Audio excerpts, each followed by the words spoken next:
বাপ আমার মুসলমানের জিনিস এরকম হবে যদি এটি মমতা চাষিল হয় হোক গলা ফাটাই দিল হয় কি কন নয় কন মমতাজের বেলা মাইক ঠিক থাকিল হয় আসি বারে বারে টোকা দেয় মাইকেলা hello hello mic testing hello কোনো ঠাইজন গন্ডগোল থাকে না এটি কি হয় হোক কি কন নয় উচিত কথা কার বড় উচিত কথা কার বড় কন তো বাপের বড় গাই জেঠো বাপের বড় নাই এই কলে মারা প্রেম পহারস করিবে রে তোরে দিলি সরস রঙিন হয়ে ফুটিবে রে তোর গুলবা গিসার ফুল লা ইলাহা ইল্লাল্লাহু মুহাম্মদ রাসূল লা ইলাহা ইল্লাল্লাহু মান কর রে জিকির হাসরে কি জবাব দিবি না করিলি ফিকির হক লা ইলাহা জোরে লা ইলাহা লা ইলাহা ইল্লাল্লাহু মুহাম্মাদুর রাসূলুল্লাহ জোরে সোরে কোন সাল্লাল্লাহু আলাইহি ওয়াসাল্লাম জোরে কোন আরো জোরে কোন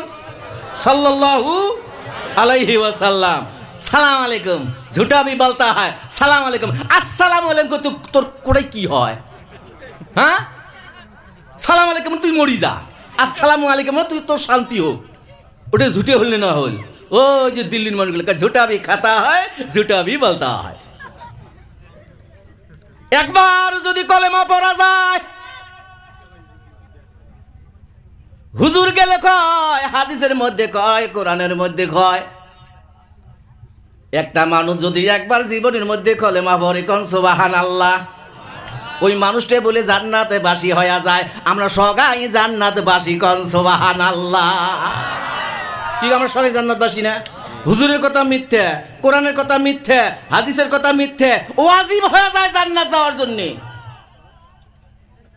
তাহলে মোদি সাহেবও জান্নাত যাবে উনিও তো জীবনে না হলেও একবার কলেমা পড়ছে কি পড়ে নাই জানে না জানে নেহেরু সাহেব আমার এই রাষ্ট্রপতি আছিল আমার ভারতবর্ষের প্রধানমন্ত্রী আছিল উনিও তো কলেমা জানে আমার বর্তমান যাই মুখ্যমন্ত্রী উনিও সুন্দর করে কলেমা জানে তাহলে উল্লেও জান্নাতবাসী হয়ে যাবে কি কয় না বন্ধুরা আমার হুজুর আসছে রে বাবা কি বলবো একবার যদি কলেমা পড়া যায় আসমান জমিন যত ফাঁকা জায়গা আছে রে বাবা জানেরা ওই জায়গাগুলো নেকি দিয়ে পরিণত হয়ে যায় কোন সুবহানাল্লাহ এলায়ার নামাজ পড়ার দরকার নাই এতগুলো নেকি দিয়ে কি করবো বাপও ভাগ পায় মাও ভাগ পায় বেটা বেটিও ভাগ পায় এতগুলো সোয়াব দিয়ে কি করবো একবার কলেমা পড়লে যদি জান্নাত পাওয়া যায় বেটা কমো বাবা কলেমা ভর বেটি কমো বাবা কলেমা ভর ওহো বন্ধুরে জীবনের মধ্যে যদি একবার কলেমা পড়া যায় ওই কলেমাটা কেমন কলেমা হইতে হবে উদাহরণস্বরূপ আমরা ব্রহ্মপুত্র পাড়ের মানুষ আগে ব্রহ্মপুত্র পাড়ের মধ্যে বহুত পানি আসিল বাবা ওই চৈত মাসের দিনে যদি মাছ নদীদের মধ্যে যাও পচিয়ে বাতাস হাঁকায় না হাঁকায় কন পচিয়ে বাতাস বোঝেন তো উজিনি মানুষ না বুঝবেন কে পচিয়ে বাতাস হাঁকায় ওই ব্রহ্মপুত্র মাঝের মধ্যে ওই শ্যালোর মধ্যে যখন সরি ওই শ্যালোর টলং বলং ঘরে ঢেউয়ের চোটে টলং বলং ঘরে এখন সব মানুষগুলো ভিতরে থাকে সইয়ের ভিতরে থেকে কি কয় লা ইলাহা ইল্লাল্লাহ ভয় কয় লা ইলাহা ইল্লাল্লাহ কে কয় না কয় এ বাবা ঠ্যাং ভালো করে বস বেয়াদব ওরে বসে যাই চারজনা মুনাজাত ধরে তাই অনুকুড়ি বসে চারজনা মুনাজাত ধরে না বাঁশবাড়ির তলত ওই কি কয় শিমলি গাছের তলত চারজনা মুনাজাত ধরে মুনাজাত শেষ হয় না অনুকুড়ি বসি ও বন্ধুরা আমার মনে মনে খারাপ পাইতেছেন একবার যদি কলেমা ভরা যায় ওই ঢেউয়ের দলে ঢেউয়ের তালে তালে ওই তালে তালে আল্লাহর নাম নেয়, লা ইলাহা ইল্লাল্লাহ, আল্লাহ বাঁচাও, আল্লাহ বাঁচাও। ওই সময় জানি নিজের স্ত্রীও বাঁচাইতে পারবে না। কেউ যদি কানের মধ্যে কয় 1 সপ্তাহ হল বিয়ে করছিস, তোর সুন্দরী বউ, তোর সুন্দরী বউয়ের কথা স্মরণ কর। ওই কবে কি মোর সুন্দরী বউ, আল্লাহ মুখ বাঁচাও। বাঁচাইবে কাইও যদি কেন জয় কর, এই সময় সুন্দরী বউয়ের কথা কর। 1 সপ্তাহ হলে এলাও শ্বশুর বাড়ি যাস নাই, মুরগির ঠ্যাং এলাও খাসি নাই। তোর শ্বশুরের কথা ক, তোর শ্বশুরের কথা ক, তোর বউয়ের কথা, সুন্দরীর কথা আল্লাহর কাছে কয় না না না না, আল্লাহ সারা কাইও বাঁচাবে রে ভাই না। জোরে জোরে কল সুবহানাল্লাহ। ও বন্ধুরে, ওই সময় কি বলবো রে বাবা, বহুত কথা ভিতরে ছিল রে। আমার হুজুর এক এলাকায় আসিল বাবারে।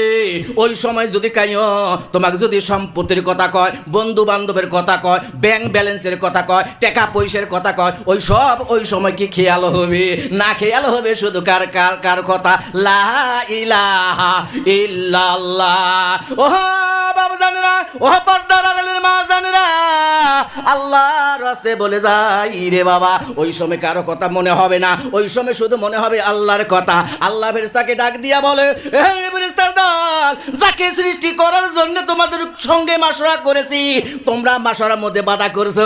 দেখো দেখো আমার বান্দা এখন আমাকে ছাড়া কেউ বোঝে না, নিজের স্ত্রীকে বোঝে না, নিজের সন সম্পত্তিকে বোঝে না, কিছুই বোঝে না, আমাকে ছাড়া বোঝে না। আমি তাদেরকে আমি মাফ করে দিলাম। কোন সুবহানাল্লাহ। আস্তে আস্তে ঢেউয়ে তালে তালে নাওটা যায়া কিনারও চাপি গেল, ওই কাছারও চাপি গেল। ভারী মানুষ কয় টানের মধ্যে চাপি গেল, আমার উজনি মানুষ কয় কাছারও চাপি গেল। কি কয় না কন? আর কাছারও চাপি যায় ভাই, শেষ করে দেবো ইনশাল্লাহ। হুজুর শেষ না আমার সময় না আছে কোন কে কোন না হুজুর আসছি যে এত বই হয়ে যাবে। হ্যাঁ শেষ করে দেব নাকি কোন কথা মেলা আছিল, কি জাত করলো হয় আজকে মোর বাপ নজর হাজির। এই লেকচারার আছিল, বক্তা আছিল, মুই একটু কম বক্তা হয়েছ, আমাকে সময় লাগে মেলা। যাই হোক, আল্লাহ কয় ফেরেশতাকে ডাক দিয়া বলে, এ ফেরেশতা দেখ, মোর বান্দা মুখ ছাড়া কিছুই বোঝে না। ওই বান্দাদেরকে আস্তে আস্তে ঢেউয়ের তালে তালে নিয়ে যা, কাছারে চাপিয়া দে, ওই টানের মধ্যে চাপাইয়া দে। আমার নিমখারি মুসলমান বান্দা, আল্লাহর বান্দা, আদম সন্তান, একটা ঠ্যাং পাও ওই টানের মধ্যে দেয়, কাছারের মধ্যে দেয়, আর একটা ঠ্যাং নাবের মধ্যে থাকে, পাশে ঘুরি দেখে, দেখে রে হাল মাঝে চকু মুদ্দি ঠিক আছি। কি কয় হালমাজি চকুমুদ্দি? কারো চকুমুদ্দি নাম থাকলে খারাপ পান না? চকুমুদ্দি হালমাজি ঠিক আছিল, ওই জন্য নাওটা বাজছে। নাউজুবিল্লাহ কোন বাসাইল কাই চকুমুদ্দি কে ওটাই চকুমুদ্দি কে বাসলু হলা না এলা চকুমুদ্দি।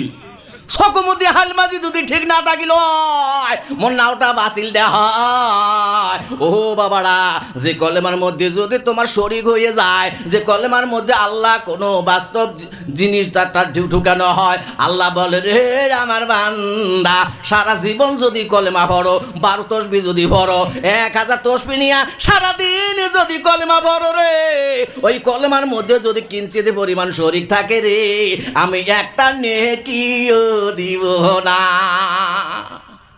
আল্লাহ পাক আমাদেরকে সবাইকে আমল করার তৌফিক দান করুন। আল্লাহর ইবাদত করব, আল্লাহর ইবাদতের সঙ্গে কোনো শরীক করব না। এতটুকু বলে আমার বক্তব্য শেষ করলাম। যেহেতু আমার হুজুর আসছে, হুজুর সুন্দর সুকণ্ঠ ভাষায় সুন্দর হাদিস ও কোরআনের কথা বলবে, আপনারা একদম বসে থাকবেন ইনশাআল্লাহ, নাকি কন? আল্লাহ পাক আমাদেরকে সবাইকে আমল করার তৌফিক দান করুন। বহুত কথা ছিল ভাই, যদি কোনোদিন সম্ভব হয়, কোনোদিন যদি সময় পাই, ইনশাআল্লাহ ডাকবেন তো ইনশাআল্লাহ। আল্লাহ পাক আমাদেরকে সবাইকে আমল করার তৌফিক দান করুন। ওয়া আখিরি দাওয়ানা আলহামদুলিল্লাহি রাব্বিল আলামিন।